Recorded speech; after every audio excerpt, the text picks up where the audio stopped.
Hello बच्चों, केएसएन chemistry classes में आपका बहुत बहुत स्वागत है। बच्चों, आज हमारा जो टॉपिक है वो पी ब्लॉक हम शुरू करने जा रहे हैं। आज से हम पी ब्लॉक शुरू करेंगे। तो पी ब्लॉक को हम एक एक क्रम में पढ़ते चलेंगे। और यहाँ पर हमने बहुत ही महत्वपूर्ण इनके लक्षणों की पहले बात करी है। पहले हम इलेक्ट्रॉनिक विन्यास की बात करेंगे, फिर विद्युत ऋणात्मकता या आपकी इसकी संयोजकता हो गई यानी वैलेंसी, ऑक्सीकरण अवस्था हो गई। इन सब के बारे में आज हम लोग बात करने वाले हैं। तो वीडियो के साथ बने रहिएगा जिससे आपको बहुत अच्छा समझ में आए। तो देखिए, आपके सामने जैसे मैंने एक पिक्चर बनाई है। क्या बनाई है आपके सामने? आपको दिख रही होगी यहाँ पर।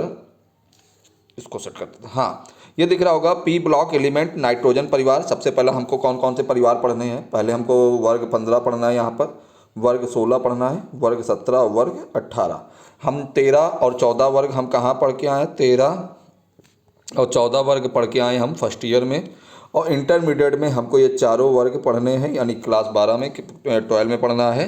तो जैसा कि मैंने बहुत ही लोगो अच्छा बनाया है, कमेंट के माध्यम से बताइएगा कि कैसा है। अब होगी बमबारी पी ब्लॉक में, ठीक है।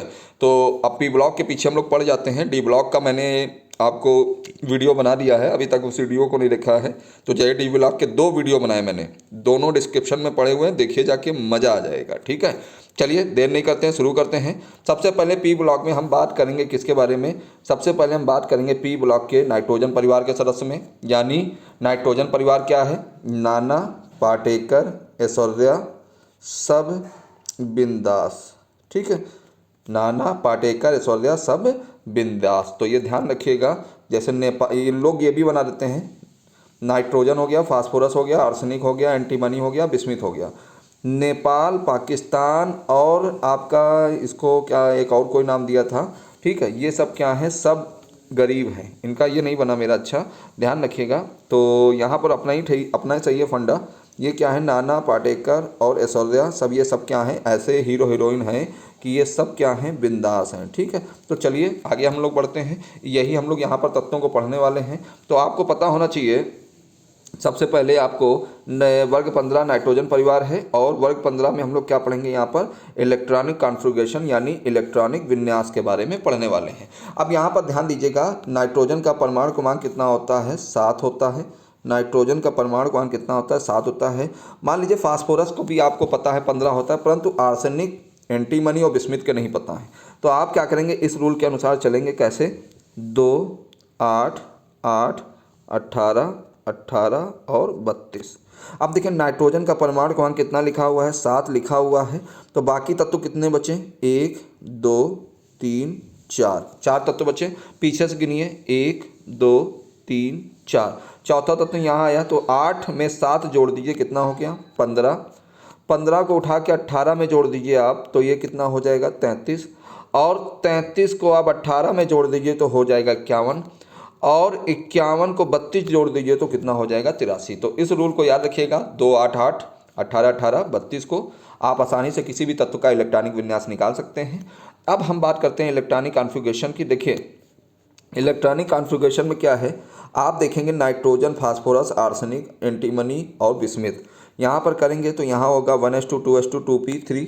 ऐसे यह क्या होगा? 15 तक। देखिए 2, 2, 4, ठीक है, और 4, 3, 7, ठीक। जितना परमाणु क्रमांक होता है उतने ही क्या होते हैं? इलेक्ट्रॉन होते हैं। इनका हमने इलेक्ट्रॉनिक विन्यास आपके सामने देखिए जैसा कि लिखा हुआ है। इलेक्ट्रॉनिक विन्यास करना अभी तक आपको नहीं आता है तो जाइए, डिस्क्रिप्शन पे लिंक पड़ा हुआ है, वहाँ पे इलेक्ट्रॉनिक विन्यास करने का देखिए जाके, आपको अच्छी तरीके से समझ में आएगा। अब ध्यान देने योग्य बात यह है कि इनके आखिरी कोर्स में कहाँ 2 वाली सीरीज चल रही, इसमें 3 वाली, इसमें 4 वाली, और इसमें ध्यान दीजिएगा इसमें 5 वाली, और इसमें क्या चल रही? 6 वाली सीरीज, ठीक है। अब देखेंगे आप यहाँ पर थोड़ा कलर चेंज करते हैं। यहाँ पर आप ध्यान देंगे कि इस 2 वाली सीरीज के पास कितने इलेक्ट्रॉन हैं? 3, 2, 5। 3 वाली में भी कितने हैं? 3, 2, 5। 4 वाली में देखिए कितने? 3, 2, 5। कितने इलेक्ट्रॉन हैं? 3, 2, 5। और इसके पास भी कितने हैं? 3, 2, 5। आपको पता होना चाहिए वैलेंसी यानी हम किसी तत्व की अगर संयोजकता निकालें, पहली चीज़ तो इलेक्ट्रॉनिक विन्यास में आखिरी में क्या आएगा? आखिरी में ये जो संख्या है NS2 आएगा और NP3 आएगा। यानी आखिरी में जितने भी इलेक्ट्रॉन आएंगे वो क्या आएंगे? P आएगा। और क्या आएंगे? कितने आएंगे? 3 आएंगे। P में कितने इलेक्ट्रॉन जाएंगे? 3 जाएंगे। और यहाँ पर S में कितने जाएंगे? 2 जाएंगे। कितने जाएंगे? यहाँ पर 2 जाएंगे, ठीक है। तो S में कितने जाएंगे? यहाँ पर 2 जाएंगे। तो ध्यान रखिएगा सभी में S में देखिए यहाँ पर यहाँ पर सभी में 2 इलेक्ट्रॉन जा रहे हैं कि नहीं जा रहे हैं? 2 इलेक्ट्रॉन जा रहे हैं कि नहीं जा रहे हैं? जा रहे हैं, बिल्कुल जा रहे हैं। और पी में कितने बेटा जा रहे हैं? पी में बताइएगा कितने जा रहे हैं? पी में 3 जा रहे हैं। यहाँ पर देखिए मैं नीले रंग से कर रहा हूँ, क्या है? 3 इलेक्ट्रॉन जा रहे हैं। ठीक है, तो ध्यान रखिएगा इसका जो इलेक्ट्रॉनिक कॉन्फ़िगरेशन है वो NH2 और Np3 होगा। आखिरी में यही इलेक्ट्रॉन जाएंगे। अब इसकी हम संयोजकता की बात कर लें तो संयोजकता भी यहीं समझ लीजिए। आखिरी में इसके कितने इलेक्ट्रॉन हैं? 3 और 2 कितने होते हैं? सब में 5, 3 2 5। यहाँ भी लिखिए 3 2 5, यहाँ भी लिखिए 3 2 5, यहाँ भी लिखिए ये बिस्मित वाले में 3 2 5। अब देखिए क्या होगा, हर तत्व चाहता है कि मेरा अष्टक पूरा हो जाए, यानी मेरे पास कितने इलेक्ट्रॉन हो जाए? 8 इलेक्ट्रॉन हो जाए। तो अब बताइए इसके पास 5 इलेक्ट्रॉन ऑलरेडी मौजूद हैं, इनके पास 5 इलेक्ट्रॉन ऑलरेडी मौजूद हैं। अब आप बताइए इसको कितने इलेक्ट्रॉन की ज़रूरत है? 3। तो यही इसकी क्या होगी? संयोजकता होगी। क्या होगी संयोजकता? यानी इस नाइट्रोजन परिवार के जो सदस्यों की संयोजकता है वो कितनी होगी? 3 होगी। कितनी होगी? 3 होगी। तो चलिए देखते हैं, स्क्रॉल करते हैं नीचे की ओर। आपके सामने मैंने लिख रखा है, क्या लिख रखा है? नाइट्रोजन परिवार के सदस्यों की संयोजकता, नाइट्रोजन परिवार के सदस्यों की संयोजकता कितनी है? 3 है। और नाइट्रोजन को छोड़कर अन्य जो सदस्य हैं वो 5 संयोजकता भी प्रदर्शित करते हैं। यानी फास्फोरस हो गया आपका, PCl5 बनता है कि नहीं बनता है? एंटीमनी, बिस्मिथ और ये आपका जो ये क्या कहते हैं इनको, एक मिनट, ये आपका आर्सेनिक हो गया, ये सब क्या है? 5 संयोजकता को प्रदर्शित करते हैं। केवल नाइट्रोजन को छोड़कर बाकी जितने भी आपके फास्फोरस हो गए, एंटीमनी हो गए, ठीक है, आर्सेनिक हो गए, बिस्मिथ हो गए, ये चारों क्या है? 5 संयोजकता भी प्रदर्शित करते हैं। अब ऑक्सीकरण संख्या की बात कर लें तो यहाँ पर ऑक्सीकरण संख्या को ध्यान रखिएगा। यहाँ पे नाइट्रोजन परिवार में नाइट्रोजन और फास्फोरस की ऑक्सीकरण संख्या नाइट्रोजन की -3 होती है और फास्फोरस की क्या होती है? इनके यौगिकों की +5 ऑक्सीकरण संख्या प्रदर्शित करते हैं। तो बेहद ध्यान रखिएगा कि नाइट्रोजन -3 और फास्फोरस के जो यौगिक है, नाइट्रोजन के जो यौगिक हैं वो +5, फास्फोरस के जितने भी यौगिक होंगे +5 और नाइट्रोजन के प्लस, देखिए यहाँ लिखा हुआ है कि नाइट्रोजन और फास्फोरस यौगिकों में 3 से लगाकर +5 तक ऑक्सीकरण संख्या प्रदर्शित करते हैं। यानी 3 से लगाकर कितनी? +5 तक। यानी इनका कहने का मतलब है -3 -2 -1 0 +1 +2 +3 +4 और +5 कितनी ऑक्सीकरण संख्या नाइट्रोजन और फास्फोरस के यौगिक प्रदर्शित करते हैं। बात मेरी समझ में आ रही है कि नहीं समझ में आ रही? अच्छा देखिए, होता क्या है कि आप जब वीडियो को पूरी अच्छी तरीके से देखेंगे तभी चीज़ें आपको क्लियर होती हैं। आप अगर उसको स्किप करते रहेंगे तो कुछ नहीं समझ में आने वाला है। और प्लस अपने परिवार यानी जो KSN केमिस्ट्री क्लासेज है बहुत तेज़ी से बढ़ रहा है, तो इसमें आपका बस सहयोग चाहिए। क्या चाहिए? इसको थोड़ा सा जो भी देखें सब्सक्राइब कर दीजिए, जिससे क्या होता है कि एक मोटिवेशन मिलता है। और चैनल को जितने भी वीडियो देखें उसमें आप लाइक डिसलाइक का जरूर ऑप्शन दबाएं, जिससे ये होता है ना मोटिवेशन थोड़ा मिल जाता है। ठीक है, आपका लाइक या डिसलाइक जो होता है वो ही पसंद आता है। चलिए, परमाणु त्रिज्याएँ क्या होती हैं ध्यान दीजिएगा।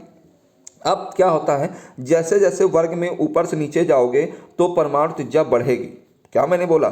या जैसे जैसे नाइट्रोजन हो गया, फास्फोरस हो गया, आर्सेनिक हो गया, एंटीमनी हो गया और बिस्मिथ हो गया, जैसे जैसे ऊपर से नीचे की ओर जाओगे, यहाँ ध्यान दीजिएगा, ऊपर से नीचे की ओर जाओगे तो क्या होगा? इनकी परमाणु त्रिज्या बढ़ेगी। देखिए नाइट्रोजन की कितनी है? 0.74, फास्फोरस की कितनी है? 1 आपकी कितनी है? 1.10, आर्सेनिक की कितनी है? 1.21 और एंटीमनी की कितनी है? 1.41 और बिस्मिथ की कितनी है? 1.52। यानी जैसे जैसे हम बढ़ते चले जाएंगे परमाणुओं के साइज क्या होंगे? बढ़ते चले जाएंगे। तो परमाणु का साइज बढ़ गया, तो यही चीज़ मैंने बताने का मतलब है कि नाइट्रोजन परिवार से जैसे जैसे ऊपर से लगाकर नीचे तक जाएंगे इनकी जो परमाणु त्रिज्या है वो क्या होगी? बढ़ेगी। और अब बात कर लें विद्युत ऋणात्मकता की, तो विद्युत ऋणात्मकता जो है वो परमाणु त्रिज्या का जस्ट उल्टा होता है। यानी वहाँ पर जो परमाणु त्रिज्या बढ़ रही थी, यहाँ विद्युत ऋणात्मकता क्या होगी? वो घटेगी। क्या होगी? घटेगी। तो ध्यान रखिएगा, जैसे जैसे वर्ग में आप ऊपर से नीचे की ओर जाएंगे यहाँ पर विद्युत ऋणात्मकता क्या होगी? आपकी घटेगी। तो यहाँ देखिए नाइट्रोजन की विद्युत ऋणात्मकता 3 है, फास्फोरस की 2.1 है, आर्सेनिक की 2 है, एंटीमनी की 1.8 है, बिस्मिथ की भी। यानी यहाँ तक तो घटी, फिर इसके बाद क्या हो गई, एंटीमनी और बिस्मिथ में स्थिर हो गई यानी रुकी है। ठीक है, अब ध्यान रखिएगा, देखिए हमने बहुत बिल्कुल चुनिंदा आपको बिल्कुल समझ लीजिए नोट्स यहाँ पर दिए हैं, इसको नोट कर लीजिए। ये लक्षण वर्ग 15 के पूछे ही जाते हैं। ठीक है, उठा के देखिए जाके आंसर आपको पता चल जाएगा। ठीक है, तो जाहिर सी बात है कि यहाँ पर हमने बहुत छोटे छोटे नोट्स बनाए हैं, ये आपकी सहूलियत के लिए।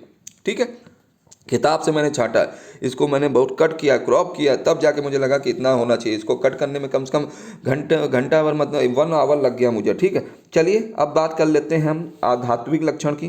देखिए सीधे सीधे समझिए, नाइट्रोजन, फास्फोरस, आर्सेनिक, एंटीमनी और बिस्मिथ। नाइट्रोजन और फास्फोरस ये अधातुएं हैं। ये क्या हैं? अधातुएं हैं। अब थोड़ा सा हम ऊपर एक कदम की ओर बढ़ते हैं, ये क्या है? उपधातु हैं, यानी धातु और अधातु के बीच का जो होता है उसको उपधातु कहते हैं। ठीक है, तो नाइट्रोजन और फास्फोरस क्या है बेटा? आपकी हैं वो अधातु हैं। उसी जगह हम बात कर लें इसकी आर्सेनिक यानी एंटीमनी की, आर्सेनिक और एंटीमनी, तो ये क्या हो गए? उपधातु हो गए। और बिस्मिथ क्या हो गया? बिस्मिथ का देखिएगा, बिस्मिथ आपका यहाँ पर ये हो गया धातु। जैसे जैसे हम ऊपर से नीचे की ओर बढ़ रहे हैं धात्विक लक्षण बढ़ रहा है, और ये भी कह सकते हैं वर्ग में नीचे की ओर जाने पर अधात्विक लक्षण धीरे धीरे घटता है और धात्विक लक्षण यानी धातु का लक्षण जो होता है वो बढ़ता है। ठीक है, क्योंकि तत्वों की विद्युत ऋणात्मकता वर्ग में नीचे की ओर जाने पर क्या होती है? घटती है। अगर विद्युत ऋणात्मकता जो घट रही है उसी के कारण इनके धात्विक लक्षण जो है वो बढ़ता चला जा रहा है, आधात्विक लक्षण ये क्या है? कम होता चला जा रहा है। अब बात कर लें अपर रूपता की।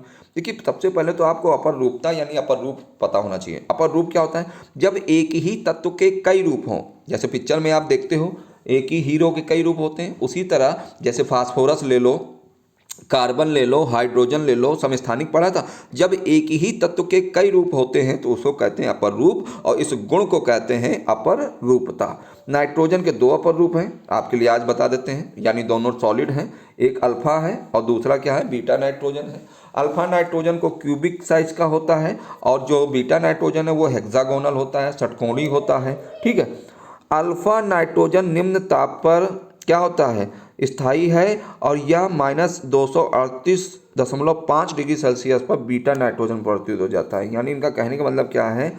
आप यहाँ पर ध्यान देंगे, ये जो आपका अल्फा नाइट्रोजन है, अल्फा नाइट्रोजन, ठीक है, ये क्या है यहाँ पर? ये -238.5 डिग्री सेल्सियस पर किस में चेंज हो जाएगा? बीटा नाइट्रोजन में। ठीक है, तो अल्फा नाइट्रोजन जब -200 मतलब माइनस में इतना ठंडा, तो ये चेंज हो जाएगा बीटा नाइट्रोजन में। ठीक है, आपको ही पता होना चाहिए टायर जितने भी होते हैं उनमें नाइट्रोजन गैस भरी जाती है। हवाई जहाज़ की बात नहीं कर रहे हैं, हवाई जहाज़ के टायर में तो हीलियम भरी जाती है, परंतु जितने भी मोटर वाहन हैं इनमें नाइट्रोजन भरी जाती है, क्योंकि उसको टायर को क्या रखती है? ठंडा रखती है। अब देखिए आपने नाइट्रोजन के अपर रूप पढ़े 2, अल्फा और बीटा।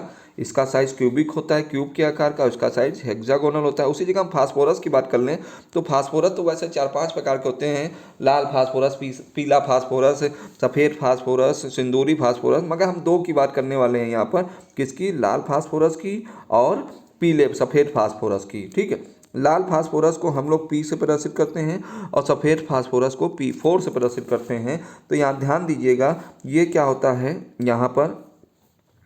सफ़ेद फास्फोरस जो होता है वो अगर 250 डिग्री में हम इसकी क्रिया कराएं और नाइट्रोजन गैस इसमें प्रोवाइड कराएं तो सफ़ेद फास्फोरस चेंज हो जाता है किसमें? लाल फास्फोरस में। तो वेरी मोस्ट इंपॉर्टेंट है ये टॉपिक, ध्यान रखिएगा। सफ़ेद फास्फोरस से लाल फास्फोरस बनाना हो तो 250 डिग्री टेम्परेचर है और साथ में नाइट्रोजन गैस प्रोवाइड करते हैं, तो जाहिर सी बात है ये सफ़ेद फास्फोरस आपका लाल फास्फोरस में बदल जाता है। वैसे फास्फोरस के दोनों अपर रूप क्या हैं? जल में अविलेय हैं। कार्बन डाइऑक्साइड में सफ़ेद फास्फोरस क्या है? विलेय है, किंतु लाल फास्फोरस क्या है? कार्बन डाइऑक्साइड में अविलेय है। तो आई होप आपको ये चीज़ें बिल्कुल क्लियर हो गई होंगी यहाँ पर इस वीडियो के माध्यम से। तो बिल्कुल आप देखिए बहुत अच्छी तरीके से आप नोट्स बना सकते हैं। मैंने बहुत छोटे छोटे नोट्स को बिल्कुल क्लियर कर दिया है। अच्छी तरीके से इनके नोट्स बना लें जिससे आपको जो बोर्ड एग्जाम है उसमें कोई परेशानी ना हो और अच्छे अच्छे तरीके से अच्छे अंक आ जाएं। तो हमारा यही टारगेट है कि एस एन केमिस्ट्री क्लासेस को अगर अभी तक आपने बिल्कुल सब्सक्राइब नहीं किया है, के एस एन केमिस्ट्री क्लासेस को सब्सक्राइब नहीं किया है तो जाइए सब्सक्राइब कीजिए और वीडियो को शेयर कीजिए। तो आज के लिए इतना ही काफ़ी है। जय हिंद, जय भारत, धन्यवाद।